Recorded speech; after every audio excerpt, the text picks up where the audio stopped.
Friends, ಎಲ್ಲರೂ ಹೇಗಿದ್ದೀರಾ? ನಾನು ತುಂಬ ಚೆನ್ನಾಗಿದ್ದೀನಿ. ನೀವು ತುಂಬ ಚೆನ್ನಾಗಿದ್ದೀರಾ ಅಂತ ಅಂದ್ಕೊತೀನಿ. ಹಾಗೆ ನೀವು ಚೆನ್ನಾಗಿದ್ದರೆ ನನಗೊಂದು ಕಮೆಂಟ್ ಮಾಡಿ ಹೇಳಿ, ನಾನು ತುಂಬ ಚೆನ್ನಾಗಿದ್ದೀನಿ ಅಂತ ಹೇಳ್ಬಿಟ್ಟು. ಓಕೆ ಫ್ರೆಂಡ್ಸ್, ಇವತ್ತು ವ್ಲಾಗ್ನ ಸ್ಟಾರ್ಟ್ ಮಾಡೋಣ. ಇವತ್ತು ನಾನು ಒಂದು 3 o'clock ನಾನು ವ್ಲಾಗ್ನ ಸ್ಟಾರ್ಟ್ ಮಾಡ್ತಾ ಇದ್ದೀನಿ. ನಮ್ಮ ಅಪ್ಪಾಜಿ ಬಂದಿದ್ದರು ಶೃಂಗೇರಿಯಿಂದ. ಸೊ ನಾವು ಮನೇಲಿರೋಕ್ಕೆ ಬೋರ್ ಆಗುತ್ತೆ, ಎಲ್ಲಾದರೂ ಹೊರಗಡೆ ಕರ್ಕೊಂಡು ಹೋಗೋಣ ಅಂತ ಹೇಳ್ಬಿಟ್ಟು ನಾನು, ನಮ್ಮ ಅಪ್ಪಾಜಿ, ನನ್ನ ಮಗ ಮತ್ತು ಶಶಿ, ನಮ್ಮ ಮನೆಯವರು 3 ಜನನೂ ಸಹ ಎಲ್ಲೋ ಹೊರಗಡೆ ಹೋಗ್ತಾ ಇದ್ದೀವಿ. ಎಲ್ಲಿ ಅಂತ ನೋಡಬೇಕು ಅಂತಿದ್ರೆ ನನ್ನ ವಿಡಿಯೋನ ಫುಲ್ ನೋಡಿ, ಹಾಗೆ ಲೈಕ್ ಮಾಡಿ, ಶೇರ್ ಮಾಡಿ, ಕಮೆಂಟ್ ಮಾಡಿ, ಹಾಗೆ ನಿಮ್ಮ ಪ್ರೀತಿ ಪಾತ್ರರಿಗೆ ಈ ವ್ಲಾಗ್ನ ಕಳಿಸ್ಕೊಡಿ. ಫ್ರೆಂಡ್ಸ್, ಪ್ಲೀಸ್ ಸಬ್ಸ್ಕ್ರೈಬ್ ಮಾಡ್ಕೊಳ್ಳಿ.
ನನ್ನ ಮಗ ಈ ಡ್ರೆಸ್ಸಲ್ಲಿ ತುಂಬ ಚೆನ್ನಾಗಿ ಕಾಣಿಸ್ತಿದ್ದ. ಬಿಕಾಸ್ ನನಗೆ ವೈಟ್ ಕಲರ್ ಅಂದರೆ ತುಂಬ ಇಷ್ಟ.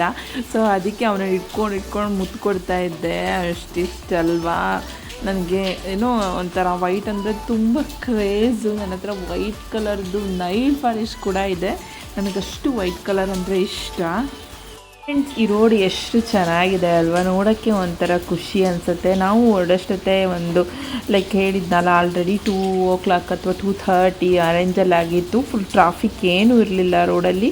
ತುಂಬ ಖುಷಿ ಆಗ್ತಾಯಿತ್ತು ಹೋಗೋಕ್ಕೆ. ಫುಲ್ಲು ಸಾಂಗ್ ಹಾಕ್ಕೊಂಡು ಕಾರಲ್ಲಿ ಫುಲ್ ಡ್ಯಾನ್ಸ್ ಎಲ್ಲ ಮಾಡ್ಕೊತ ನಾನು ಬೋಬೋ ಹೋಗ್ತಾ ಇದ್ವಿ.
ನಮ್ಮ ಬೋಬಾ ಅಂತೂ ಫುಲ್ ಎಂಜಾಯ್ ಮಾಡ್ತಾ ಇದ್ದ. ಮುಂದ್ಗಡೆ ಬಂದು ಕೂರ್ತಾ ಇದ್ದ. ಒಂದು ಸ್ವಲ್ಪ ಹೊತ್ತು ಅವ್ರ ತಾತನ ಹತ್ರ ಕುತ್ಕೊತಾ ಇದ್ದ ಗ್ಲಾಸಲ್ಲಿ, ಹೊರಗಡೆ ಕೈ ಹಾಕ್ಕೊಂಡು ಫುಲ್ಲು ಎಂಜಾಯ್ ಮಾಡ್ಕೊಂಡು ಹೋಗ್ತಾ ಇದ್ದ. ಅವನಿಗೊಂದು ಸನ್ಗ್ಲಾಸ್ ತೊಗೊಂಡಿದ್ದೆ, ಅದನ್ನು ಹಾಕ್ಕೊಂಡ್ಬಿಟ್ಟು ಫುಲ್ ಖುಷಿಯಾಗಿ ಎಂಜಾಯ್ ಮಾಡ್ಕೊಂಡು ಹೋಗ್ತಾ ಇದ್ದ ನೋಡಿ.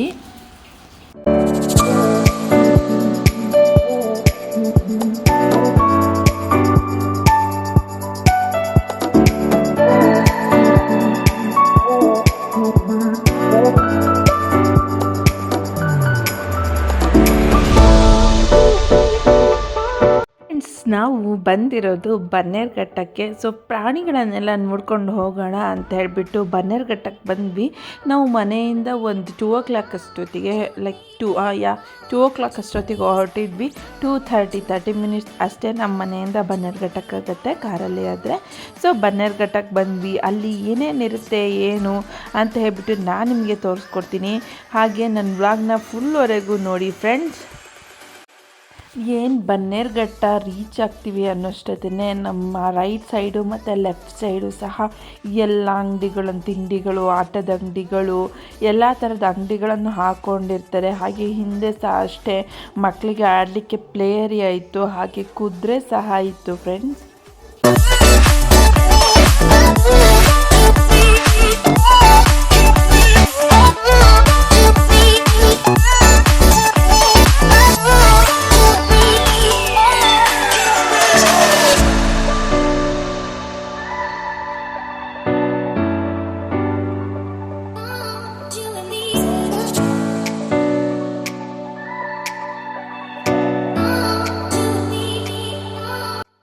ಫ್ರೆಂಡ್ಸ್, ವೀಕ್ ಎಂಡಲ್ಲಿ ಬಂದರೆ ಫುಲ್ ರಶ್ ಇರುತ್ತೆ, ಗಾಡಿ ನಿಲ್ಸೋಕ್ಕೆ ಕೂಡ ಜಾಗ ಸಿಕ್ಕೋದಿಲ್ಲ.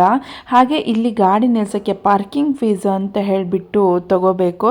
ಪಾರ್ಕಿಂಗ್ ಫೀಸು 50 ರುಪೀಸ್ ಇರುತ್ತೆ. ನೀವು ಎಷ್ಟೊತ್ತು ಬೇಕಾದರೆ ಇರ್ಬೋದು, but you have to pay 50 rupees for parking fees. Friends, ಎಂಟ್ರೆನ್ಸಲ್ಲಿ ನಿಮಗೆ ಎಲ್ಲ ಇನ್ಫಾರ್ಮೇಷನ್ನು ಕೊಟ್ಟಿರ್ತಾರೆ. ವೀಕ್ ಡೇಸಲ್ಲಿ ಹೋದರೆ ಎಷ್ಟು ಅಮೌಂಟ್ ಇರುತ್ತೆ, ವೀಕೆಂಡಲ್ಲಿ ಹೋದರೆ ಎಷ್ಟು ಅಮೌಂಟ್ ಇರುತ್ತೆ ಅಂತ ಹೇಳ್ಬಿಟ್ಟು. ವೀಕ್ ಡೇಸಲ್ಲಿ ಹೋದರೆ ಲೈಕ್ 350 ಇರೋದು, ವೀಕೆಂಡಲ್ಲಿ 400 ರುಪೀಸ್, ಆ ಥರ ಒಂದು 50 ರುಪೀಸು ಆ ಥರ ಜಾಸ್ತಿ ಆಗುತ್ತೆ. ನಿಮಗೆ ಯಾವುದು AC ಗಾಡಿ ಬೇಕಾ, ನಾನ್ AC ಗಾಡಿ ಬೇಕಾ, ಅದು ಬೇಕಾದರೆ ತಗೋಬೋದು ಸಫಾರಿಗೆ ಹೋಗೋರು.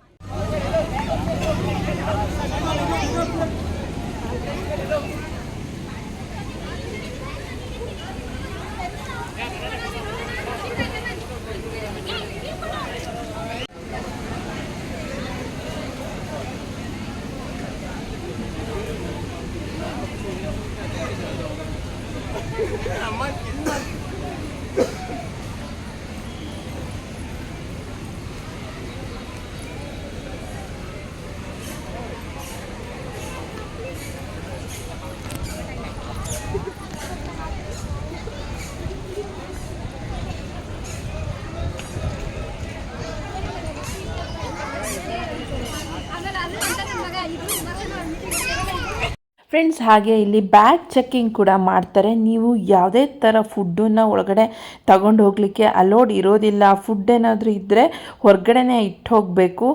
ಯಾಕೆ ಅಂತಂದರೆ ನಾವು ಪ್ರಾಣಿಗಳಿಗೆಲ್ಲ ಫುಡ್ನ ಫೀಡ್ ಮಾಡ್ತೀವಿ ಅಂತ ಹೇಳಿಬಿಟ್ಟು ನಮಗೆ ಯಾವುದೇ ಥರ ಫುಡ್ನ ಒಳಗಡೆ ತಗೊಂಡು ಹೋಗಲಿಕ್ಕೆ ಅಲೋ ಮಾಡೋದಿಲ್ಲ.